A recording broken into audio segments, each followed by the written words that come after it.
The Whiskey Rebellion, also known as the Whiskey Insurrection, was a tax protest in the United States beginning in 1791. During the presidency of George Washington, the so-called whiskey tax was the first tax imposed on a domestic product by the newly formed federal government. It became law in 1791, and was intended to generate revenue to help reduce the national debt. Although the tax applied to all distilled spirits, whiskey was by far the most popular distilled beverage in the 18th century U.S. Because of this, the excise became widely known as a whiskey tax. The new excise was a part of U.S. Treasury Secretary Alexander Hamilton's program to fund war debt incurred during the American Revolutionary War. The tax was resisted by farmers in the western frontier regions who were long accustomed to distilling their surplus grain and corn into whiskey. In these regions, whiskey was sufficiently popular that it often served as a medium of exchange. Many of the resistors were war veterans who believed that they were fighting for the principles of the American Revolution, in particular against taxation without local representation, while the U.S. federal government maintained the taxes were the legal expression of the taxation powers of Congress. Throughout counties in western Pennsylvania, protesters used violence and intimidation to prevent federal officials from collecting the tax. Resistance came to a climax in July 1794, when a U.S. Marshal arrived in western Pennsylvania to serve writs to distillers who had not paid the excise. The alarm was raised, and more than 500 armed men attacked the fortified home of Tax Inspector General John Neville. Washington responded by sending peace commissioners to western Pennsylvania to negotiate with the rebels, while at the same time calling on governors to send a militia force to enforce the tax. With 13,000 militiamen provided by the governors of Virginia, Maryland, New Jersey, and Pennsylvania, Washington rode at the head of an army to suppress the insurgency. The rebels all went home before the arrival of the army, and there was no confrontation. About 20 men were arrested, but all were later acquitted or pardoned. Most distillers in nearby Kentucky were found to be all but impossible to tax. In the next 6 years,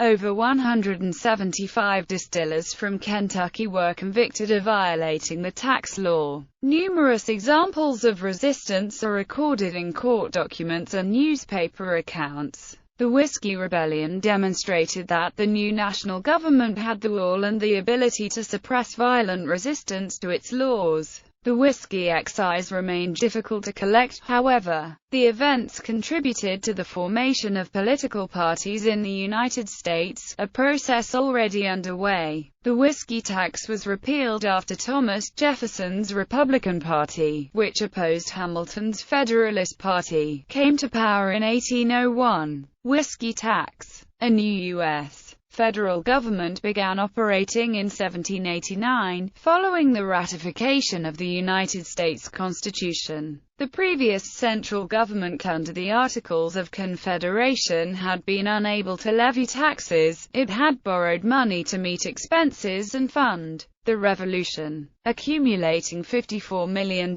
in debt. The states had amassed an additional $25 million in debt.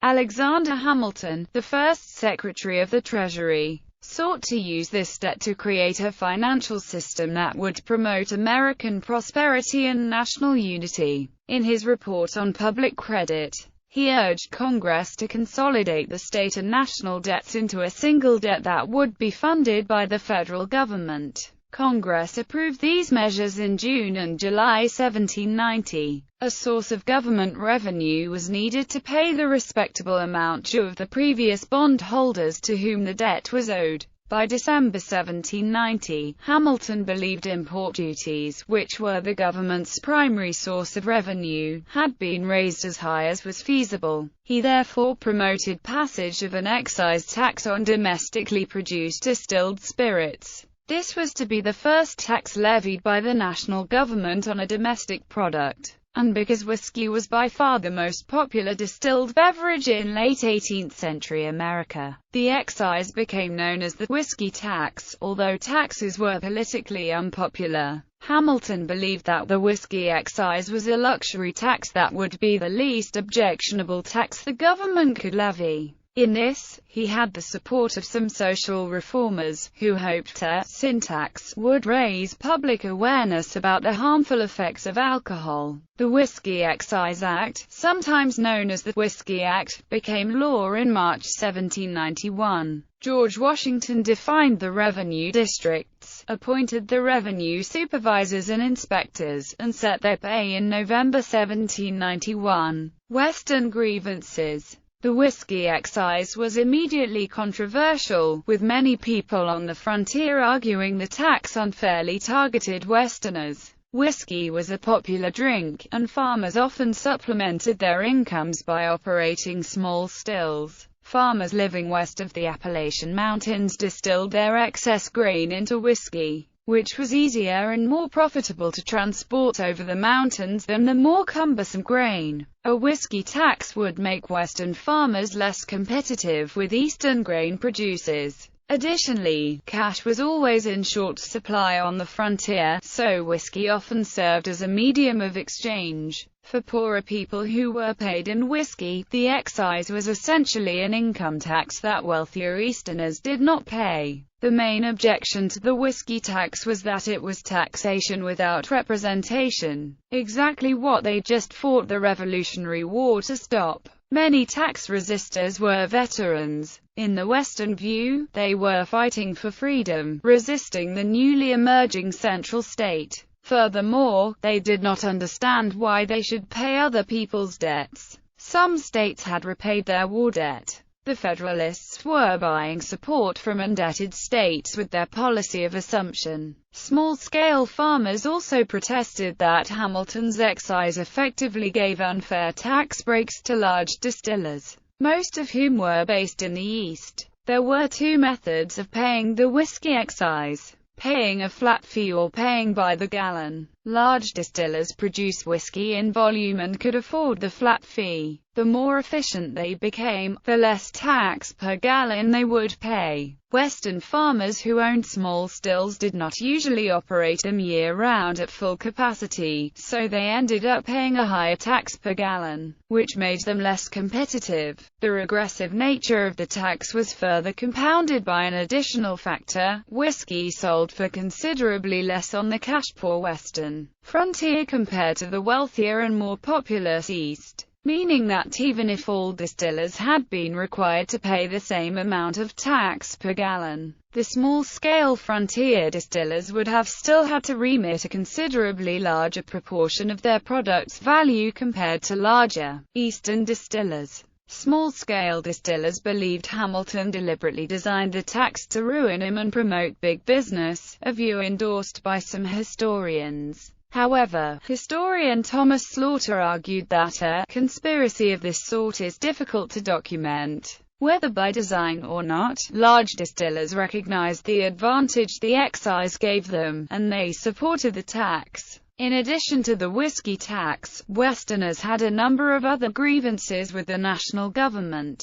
Chief among these was the perception that the government was not adequately protecting the western frontier. The Northwest Indian War was going badly for the United States, with major losses in 1791. Furthermore, Westerners were prohibited by Spain from using the Mississippi River for commercial navigation. Until these issues were addressed, Westerners felt the government was ignoring their security and economic welfare. Adding the whiskey excise to these existing grievances only increased tensions on the frontier. Resistance. Many residents of the western frontier petitioned against passage of the whiskey excise. When that failed, some western Pennsylvanians organized extra-legal conventions to advocate repeal of the law. Opposition to the tax was particularly prevalent in 4 southwestern counties. Allegheny, Fayette, Washington, and Westmoreland. A preliminary meeting held on the 27th of July 1791, at Redstone Old Fort in Fayette County, called for the selection of delegates to a more formal assembly, which convened in Pittsburgh in early September 1791. The Pittsburgh Convention was dominated by moderates such as Hugh Henry Brackenridge, who hoped to prevent the outbreak of violence.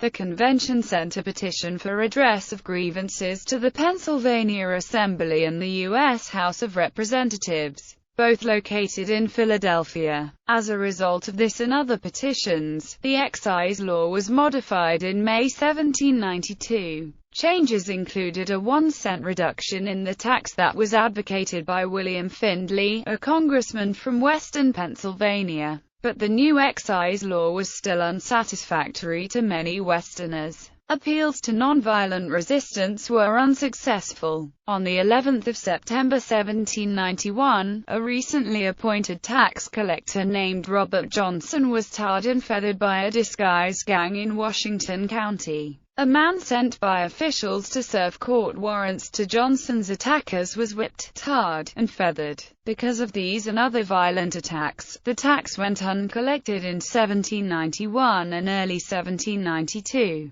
The attackers modeled their actions on the protests of the American Revolution. Supporters of the excise argued there was a difference between taxation without representation in colonial America, and a tax laid by the elected representatives of the American people. Although older accounts of the Whiskey Rebellion portrayed it as being confined to western Pennsylvania, there was opposition to the whiskey tax in the western counties of every other state in Appalachia. The whiskey tax went uncollected throughout the frontier state of Kentucky, where no one could be convinced to enforce the law or prosecute evaders. In 1792, Hamilton advocated military action to suppress violent resistance in western North Carolina. But Attorney General Edmund Randolph argued there was insufficient evidence to legally justify such a reaction. In August 1792, a second convention was held in Pittsburgh to discuss resistance to the whiskey tax.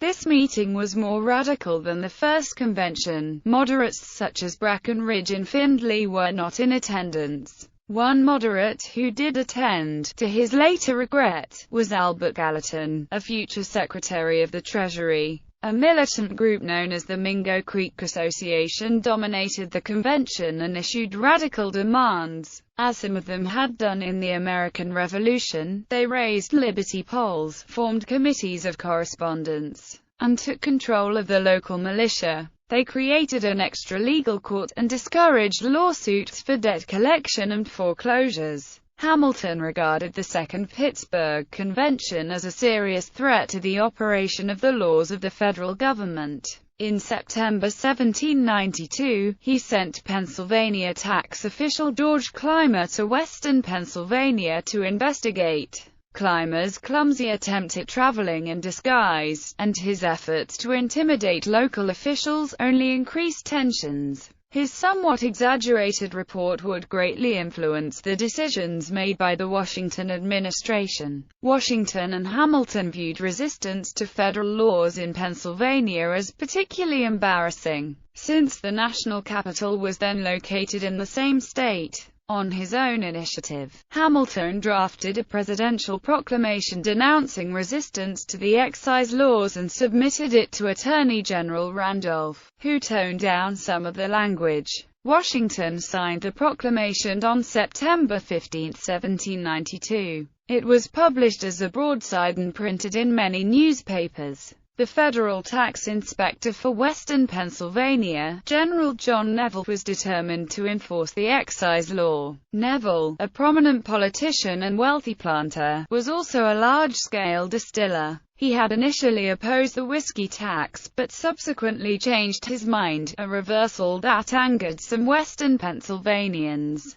In August 1792, Neville rented a room in Pittsburgh for his tax office, but the landlord turned him out after being threatened with violence by the Mingo Creek Association. From this point on, tax collectors were not the only people targeted in Pennsylvania. Those who cooperated with federal tax officials also faced harassment. Anonymous notes and newspaper articles signed by Tom the Tinker threatened those who complied with the whiskey tax. Those who failed to heed the warnings might have their barns burned or their stills destroyed. Resistance to the excise tax continued through 1793 in the frontier counties of Appalachia. Opposition remained especially strident in western Pennsylvania. In June, Neville was burned in effigy by a crowd of about 100 people in Washington County. On the night of the 22nd of November 1793, men broke into the home of tax collector Benjamin Wells in Fayette County. Wells was, like Neville, one of the wealthier men in the region. At gunpoint, the intruders forced Wells to surrender his commission. President Washington offered a reward for the arrest of the assailants, to no avail.